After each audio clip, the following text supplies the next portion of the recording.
कुऱ्हाड डोक्यात घालून मुलाचा खून करणाऱ्या वडिलांना न्यायालयाने दणका दिला आहे। जन्मठेप आणि 1000 रुपये दंडाची शिक्षा अतिरिक्त सत्र न्यायाधीश A.I. पेरमपल्ली यांनी सुनावली आहे। मात्र त्याने कोणत्या कारणाने मुलाचा खून केला हे कळू शकलं नाही। दशरथ जमदाडे असे जन्मठेप झालेल्या वडिलांचं नाव आहे। गणेश याच्या खून प्रकरणी त्याचा चुलत भाऊ योगेश जमदाडे याने सासवड पोलिसांमध्ये फिर्याद दिली। सरकारी पक्षातर्फे अतिरिक्त सरकारी वकील प्रदीप गेहलोत यांनी काम पाहिले।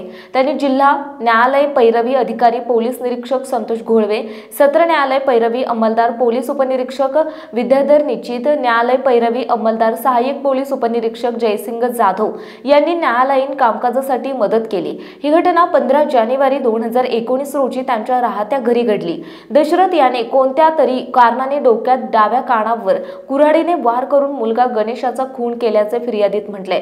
या प्रकरणी सासवड पोलिसांनी तपास करून न्यायालयात दोषारोप पत्र दाखल केले होते।